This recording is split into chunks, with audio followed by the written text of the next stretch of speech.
buckle up, get ready, and this is a video game podcast, and let's do this, boys. Maze, how did you know I was playing Final Fantasy? Oh, that big burly man whispering sweet nothings into your ear might have given it away. That's my boy Barrett back there. He just loves to unload that gun. I'm sure. Oh, yeah, he's unloading that gun. He has his whole arm as a cannon. I know where he's shooting it, right up your ass. He's like, come back to bed, sweetie. That's what Billy's nightmares were like last night. No, my nightmare is when he's yelling Marlene in my ear. Okay, so tell me about... You'll understand when you play it. Tell me about Final Fantasy VII Remake. You finished it. Give me your review of the game. It's great, dude. You guys both need to play it. It's hands down the best JRPG of the year so far. I'm going to be real, though. Those last two chapters went off the fucking rails. I was like, what the hell is going on? So what are we talking? Like the 5 o'clock train headed towards the station for 6 o'clock just like jumps the rails and crashes into the building? It like goes down the embankment into the village of children that are having a little campfire down there. Wow. Were there any survivors? Let's put it that way. Were there any survivors? Yeah, there's definitely survivors. It was good. It was It good. missed the camp. It missed the campsite, but missed the camp, but went into the river a little bit. Yeah, but then it went back on the tracks. Okay. So there was a happy ending is what you're saying. And then it was to be continued at that point. Oh. So we don't know how it ends. No. It's a developing story. Mazer, the director for this game was also worked on Kingdom Hearts. So you kind of know how that went. Oh no. Oh no. So here's the thing, guys. I think the game is so easy to understand from like chapter 1 to chapter 16. And then all right, what grade it starts level spiraling do you into need? this crazy Kingdom Hearts time traveling, multi-dimensional shit, and it was a little over my head, but I was intrigued. Like, you know, when you finish the game, it's not like Kingdom Hearts where it's like, I don't even want to know what that was. That was just trash. But let me ask you this. I know Kingdom Hearts. I'm just saying like the other Kingdom Hearts, not Kingdom Hearts 1 and 2. I think Kingdom Hearts 1 and 2 are fine. They're perfection. Yeah, 3. They're perfection. We can agree. Yeah. But let me ask you this. I know you were in level 3 math. Did you understand the story? Billy has a master's degree. First of all, Mazer, I wear that as a badge of achievement and honor. All right? I'm glad you do. Some people would use it against you. No, because then I remind them that I have a higher degree than they do. And then they're like, oh, you shit, do I must that. be You really hold that. stupid. Do you have that degree on you at all times? Do you keep it in your pocket? I do. I keep it up my ass, and then I pull it out for them. Oh. I hope it's laminated at least.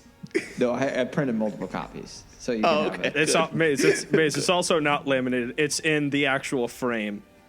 It's in the frame in my ass. Okay, so let's get back on topic to Final Fantasy. Okay. Give me the rundown. Yeah.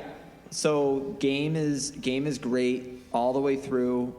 I don't think that even the ending that it was confusing. It was still epic as fuck at the end of the game. You were battling Sephiroth, as you all know. I mean, this is no surprise. This is Final Fantasy VII.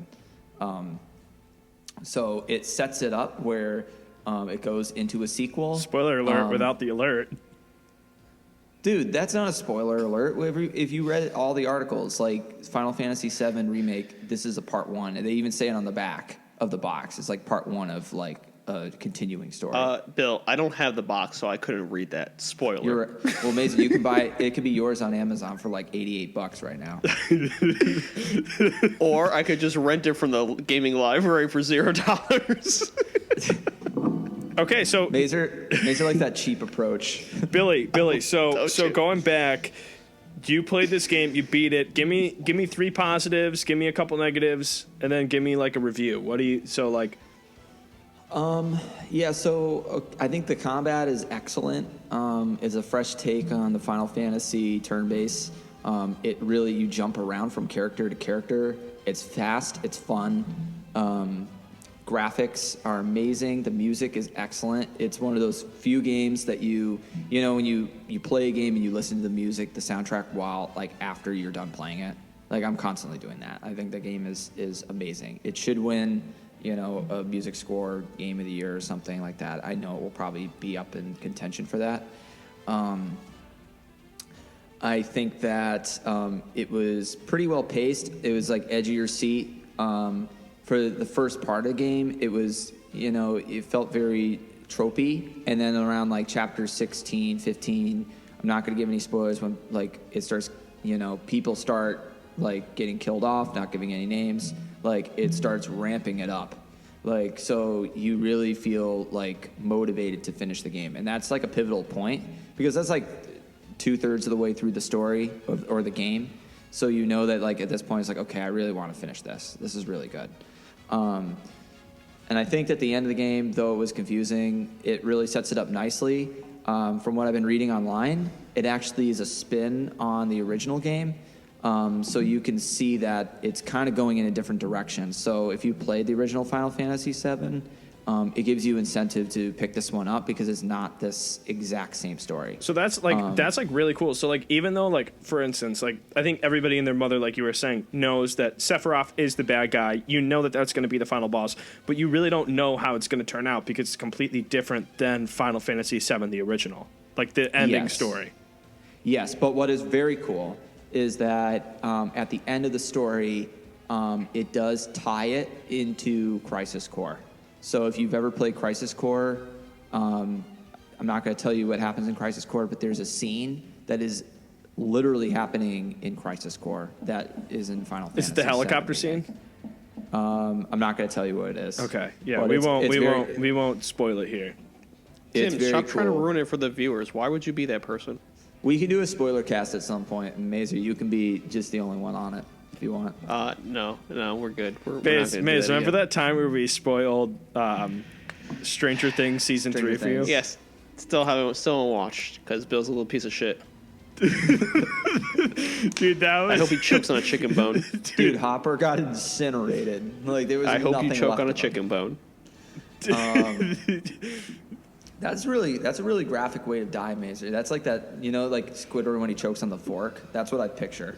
Yeah, exactly. Perfect. Where it's good. Like dingling in his little throat. So, okay, so perfect. So Tim, the bad things about this game, as much as I said it starts ramping up in, I think, chapters 15, 16, there are parts of the game where, like any JRPG, Mazer, you're probably experiencing it with Dragon Quest, where it does, like, there's these side quests that are kind of just there. You don't really need to do them.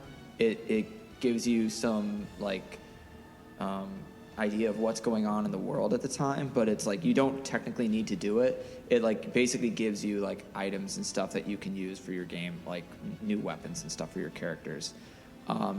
There's other things too, like they don't really tell you, they don't hold your hand a lot with like certain abilities. Like for example, I missed a sword in the game that you can only get by stealing it from a boss. I didn't really realize that a lot of this stuff was locked behind that, like that steal ability. That's really a minor thing. It's a one-way express. It's a one-way express. And that's the thing too, it's like the game, after you finish it, it opens up into like a chapter select kind of thing. I didn't really think that was the best way of doing it because this is my gripe with the game at this point because I want to finish this if I wanted to go for the platinum. What it does is it allows you to jump into chapter to chapter to fill out your progress. It keeps a tally of every little progress that you've made in the game, like all the missions and everything. But for example, if you have one quest to do in chapter 14, which is could be 4 or 5 hours long, it forces you to play the entire chapter, which is just to get to that point. So you can't jump in to the individual chapter, parts of the chapter. That's just a time sink. It's I don't really care for doing that, especially if I'm just missing for example, you have to collect music. There's one little piece of music that is in chapter 7 in my game that I missed, and I don't really want to play a 3-hour part of Final Fantasy VII just to get that one little piece. So that's kind of weird. So you have to literally when you go back to the chapter, it's not individual parts within the chapter. It's a specific, like you can't go to an individual moment. And you can't So there's duck no out. sub-chapters. Yeah, there's no sub-chapters. Yeah, but what's weird is the game looks like it had broken it down into sub-chapters. So, for example, like if you go into like chapter 7 or something, it would tell you like the different parts of the chapter. It's like, okay, you're gonna raid this, or this is where you are, and it like checks it off that you're doing it.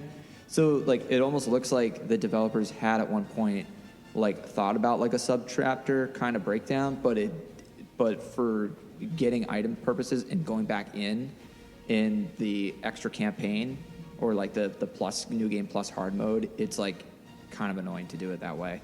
To be fair, let me ask you this though: would you have known if they had the sub-chapter option? Would you have known? Would it have been possible for you to find exactly where you need to be for that one item?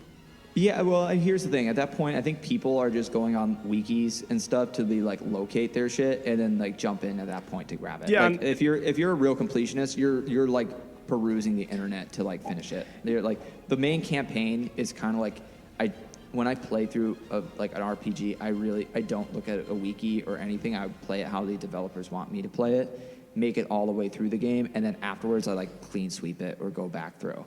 So like if I'm that inclined to do it. If the game is that good. Yeah, and Maze, I mean? and Maze, there's like plenty of. I think the thing is I can think of like a multitude of games that kind of do have the chapter set up, but then you can go back and kind of go into individual components of that chapter. Like an example that comes off the top of my head, maybe just because I just played the DLC, was Marvel Ultimate Alliance, where you could go into the chapter, but there's also sub chapters like for every single checkpoint. I don't know how that would work in Final Fantasy, because I know Final Fantasy is a much more intense game, but like you kind of do wish that would kind of be the case where you could go be like, okay, I want to go to this spot within the campaign, instead of going through 3 hours. Mm-hmm. And the thing with that is a little is bit more difficult to do. Just, comparatively speaking to Marvel Ultimate Alliance, like that's a very, like you said, a very simplistic game where you reach a checkpoint, that's it. Yeah. But I think the thing is this game, it could potentially do that because Final Fantasy, they have these crazy long cutscenes where the characters are doing these crazy actions, maybe jumping to like an entire new sector of the game. Like that is like, it's so linear at that point. They can really chop it up. So I think this was kind of like maybe an afterthought. Like they kind of were like, we got this game out. We'll just let them kind of cruise through the chapters. One thing I do say that is really cool, New Game Plus puts a spin on it where there is a hard mode, and what it does is it strips away your ability to use items completely. So it allows you to think about like management of magic in like the post game, and it also upgrades all the enemies like difficulty. And there's additional bosses that you beat, and you have to like go after. Like in hard mode, like a secret boss is, and you could look this up online, is like Marlboro, like the giant like plant creature. Oh no, the tobacco company. The tobacco company. Yeah. So you just take down Marlboro. Yeah. No, but I know the guy. It's like that weird kind of like he's kind of like a giant circle, and he's like the green guy. Yeah, he has like all like he's from Final Fantasy Crystal Chronicles and all the Final Fantasy. Like I think that's like really the time I like seen him like as a full boss. I remember playing him in Final Fantasy 12 a lot too. But overall, guys, great game. We don't have to keep talking about it, but what would you give it for a final review score? I'm gonna give this a 9.3. I think it's really, really, really good. I think it's my personal game of the year so far. If you're a RPG fan, you must play this game. It's everything about it is excellent. Don't tell me what to do. The little things, Mazer, I just said were nitpicky things. It's like that I'm mad about, like basically going to single parts of chapters in the post game. Like that shouldn't detract from the game. And same with the last 2 chapters. Like, yeah, they were a little confusing, but it doesn't detract that it was just a fucking great ride all the way through. Do you know what I mean? I know what you mean. Yo. Big Barrett. Big Barrett. But hey, we love you guys. Stay positive, and we'll talk to you guys next week. Deuces.